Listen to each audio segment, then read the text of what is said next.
WhatsApp guys, कैसे हैं आप लोग। आई होप सो कि आप लोग ठीक होंगे। तो गाइस, स्वागत है आप सभी का फिर से एक बार हमारे यूट्यूब चैनल हयात इन्फॉर्मर पे। तो गाइस, जैसा कि आप लोगों को वीडियो का थंबनेल देख के लग ही गया होगा और पता चल गया होगा कि आज की वीडियो हमारी किस वाले टॉपिक पे होने वाली है। जैसा कि गाइस आप लोगों को बहुत पहले से पता है कि इस दौरान हमारे बिहार में बिहार भूमि सर्वेक्षण चल रहा है। तो बहुत सारे लोगों के मन में ये डाउट्स होंगे कि बिहार भूमि सर्वेक्षण में क्या क्या होना है, इस बार जो नई प्रक्रिया हमारी होने वाली है वो क्या होने वाली है, क्या पिछले बार की तरह इस बार भी वही होगा जो पहले हुआ करता था, या फिर इस बार की कोई हमारी रूल रेगुलेशन गाइडलाइंस अलग होंगी, या जो इसके बारे में क्या क्या डॉक्यूमेंट्स हम लोगों को अपने प्रिपेयर करके रखने होंगे, रेडी करके रखने होंगे, जिससे कि हमें सर्वेक्षण के दौरान बिल्कुल भी दिक्कत का सामना नहीं करना पड़ेगा। सो गाइस, इसी कड़ी में आज हम लोग आपके बहुत से सवालों का जवाब देने आए हैं, जो कि आपके जो सवाल जुड़े हुए होंगे बिहार भूमि सर्वेक्षण रिलेटेड की भाई सर्वे के दौरान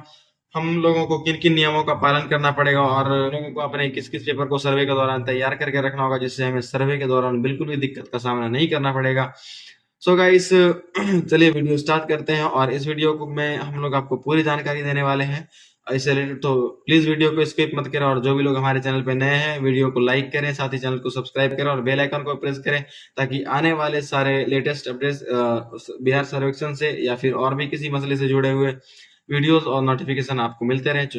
चलिए गाइस, करते हैं अपना वीडियो स्टार्ट।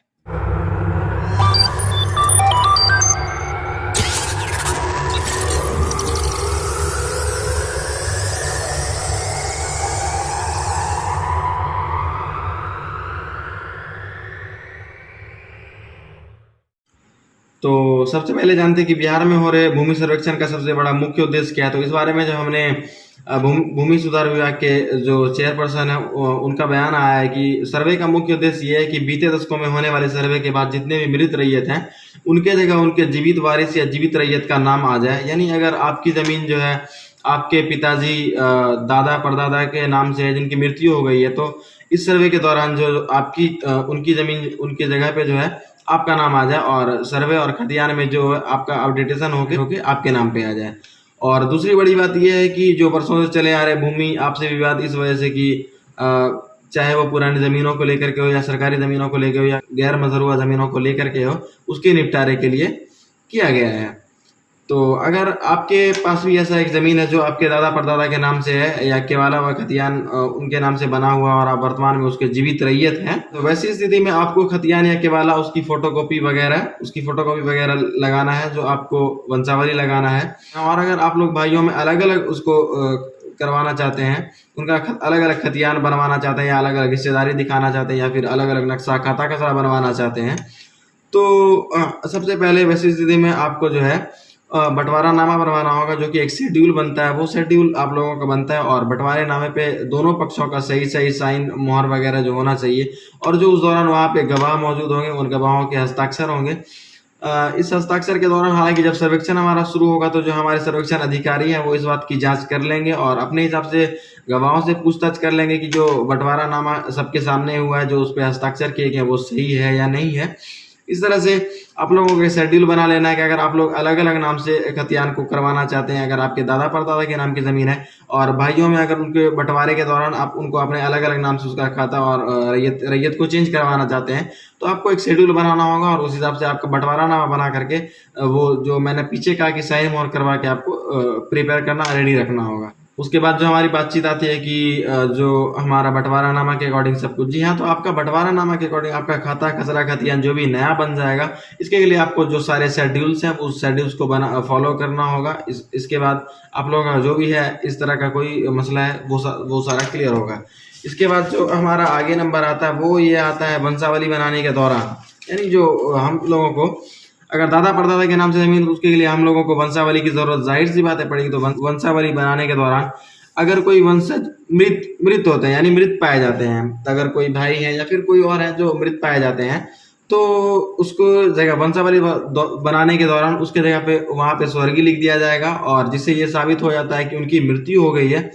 हालांकि अगर हिस्सेदारी की आती है, तो जहाँ पे उसकी मृत्यु हो गई है उसके संतान का नाम वहां पे दिया जाएगा, जो उनके वंशज हैं, जिनकी मृत्यु हो गई, उनके वंशज जो है उनकी संतान का नाम वंशावली पे दिया जाएगा और वो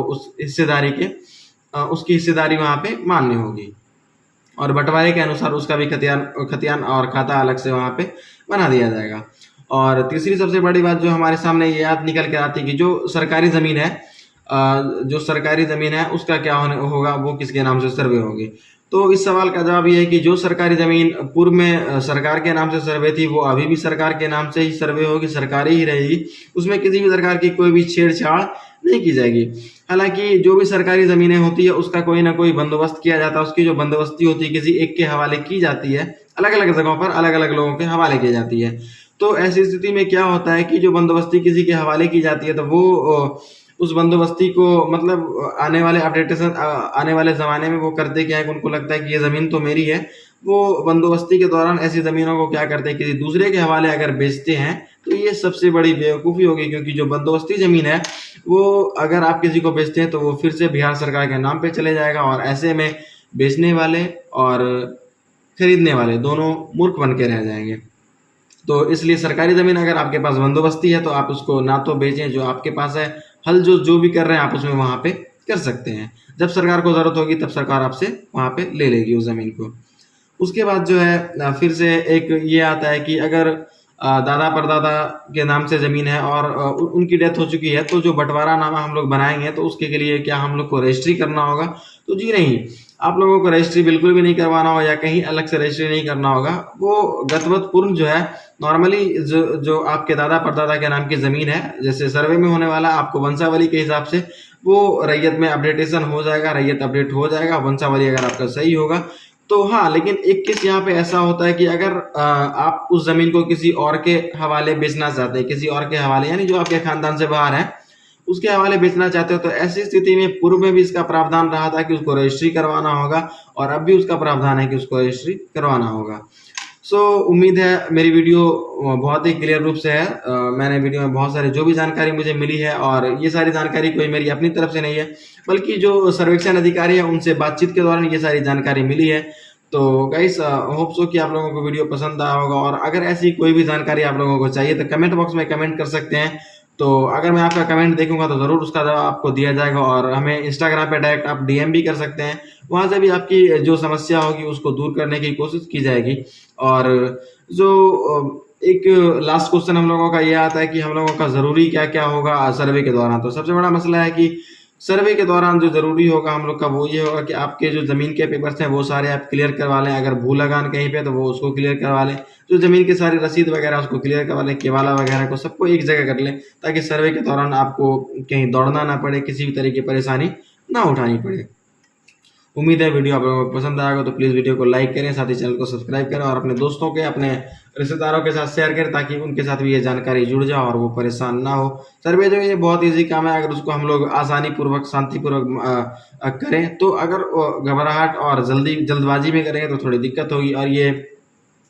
जो रियलिटी है कि सर्वे हम लोगों का अचानक से अभी तुरंत कंप्लीट होने वाला नहीं है, ये एक लंबे टाइम तक चलेगा। सबसे पहले जो उसकी प्रक्रिया ये होगी हम लोगों की कि जो सर्वे का फॉर्म है उसकी बिहार भूमि की वेबसाइट से आप डाउनलोड कर सकते हैं, या फिर आप किसी नज़दीकी कैफ़े में जा करके उस फॉर्म को लेकर के फुलफिल कर सकते हैं। उसके बाद उसको वहाँ पे अपडेट करना होगा, फॉर्म को अपलोड करना होगा वेबसाइट पे, और वहाँ से जो रिसीविंग मिलेगी वो आपको सर्वेक्षण शिविर में जा करके अधिकारियों को देनी होगी। उसके बाद फिर जैसे जैसे अधिकारियों को टाइम मिलता जाएगा वो गतवत अमीन के साथ आके आपके प्लॉट की माप करके उसके बाद उस हिसाब से सर्वे को किया जाएगा। पहले हुआ करता था कि दूसरे की जमीन के नाम कोई और सर्वे करवा लेता था, तो इस बार बिल्कुल भी ऐसा होने वाला है नहीं। जो आपकी ज़मीन है वो आपकी रहेगी और उसके माप के साथ रहेगी। आप किसी की ज़मीन को, किसी के नक्शे को कटवा के अपने नाम से बिल्कुल भी नहीं कर सकते, तो इस बात के लिए निश्चिंत रहना। सो गाइस, चलिए ऐसे ही मिलते हैं भूमि सर्वेक्षण जोड़ी। अगर किसी भी और टॉपिक पे आप लोगों को वीडियो चाहिए तो आप लोग बता सकते हैं, उस पर वीडियो आ जाएगी। अगर कोई और नॉलेज आप लोगों को चाहिए तो आप लोग उससे पूछ सकते हैं, वो उस पर वीडियो बना दिया जाएगा और आपको पर्सनली भी उसका जवाब दे दिया जाएगा। तो चलिए गाइस, मिलते हैं नेक्स्ट वीडियो में, तब तक के लिए बाय बाय।